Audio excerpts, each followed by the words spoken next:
I wasn't here. I was actually down in Windsor working on my neighbor across the road, Bill Ward's son and daughter-in-law's house. And his daughter-in-law came home and said, you know, what are you still doing here? You know, the fire's coming right across, you know, Ward Mountain. And so I closed up shop and zipped on up here, got to Risk Canyon. They wouldn't let me come up.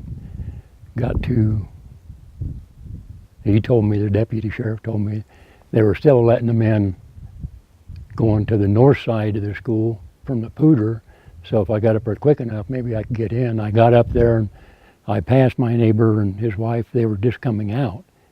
And the state patrolman said, no, they just closed it, so I can't let you in. I said, well, I want to go in and get my 3 dogs. You know, they're up to the house, and, you know, I'm not sure anybody's going to get them, and they're, you know, they're in the house, so I don't want them up there.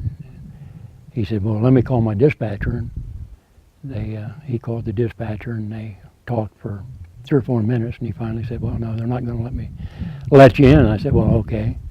Then I'm going down Young's Gulch Trailhead, and I'll hike in, you know.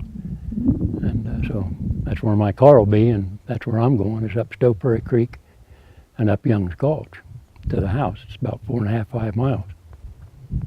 So he said, well, all right. And so I took off, and that's what I did. That was at like 2 o'clock, and I got here at 5:30 or whatever it was, about 3.5 hours.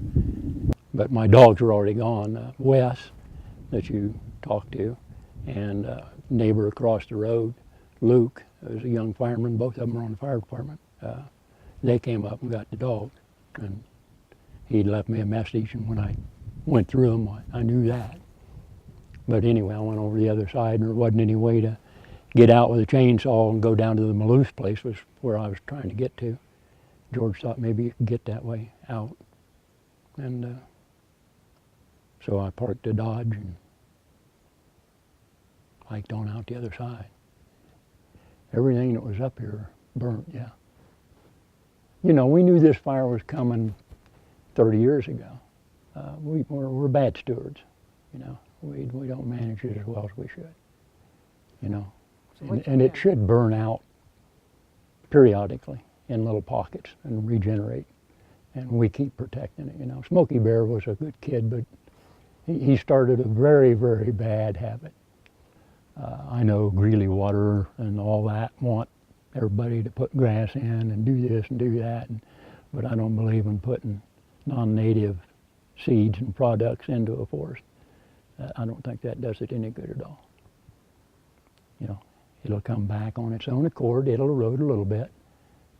There's nothing you can do about that. Places where they put wattles and all the other stop gaps, they either wash out or they're half effective, and they're tremendously expensive, that type of management.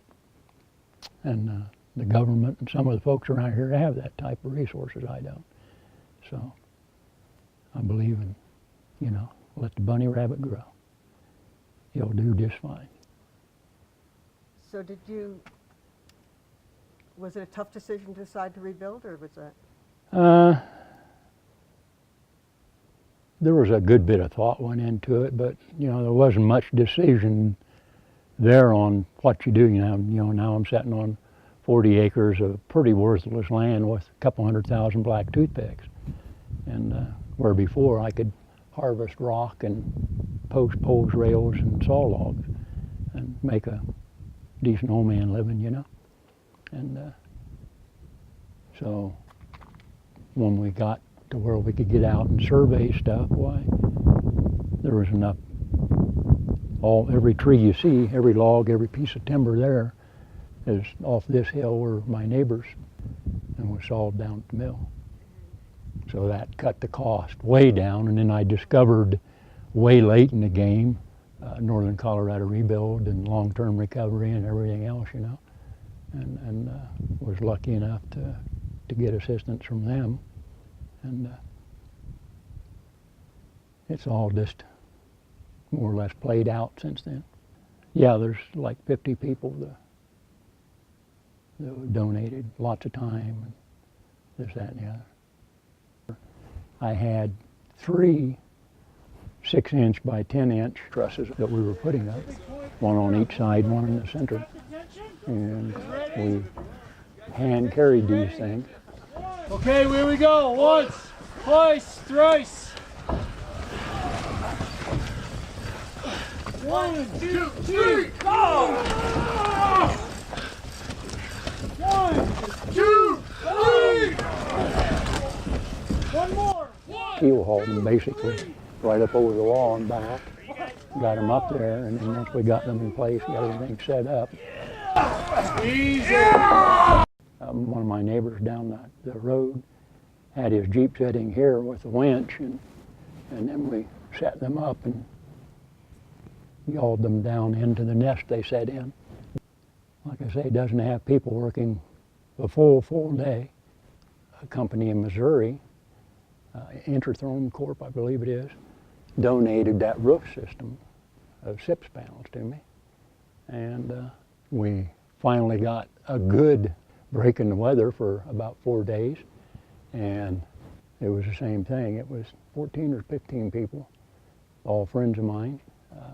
We got up here, and each one of those 7 inches thick and 4 by 12 or 13 foot long SIPS panels were taken up there by hand and set in place by hand, starting at the top on this side and going down, and then coming down this side and then going back up on that.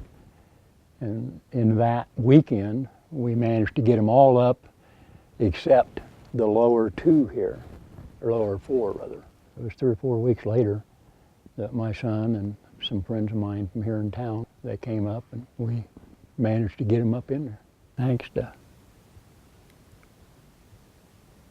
a lot of good people.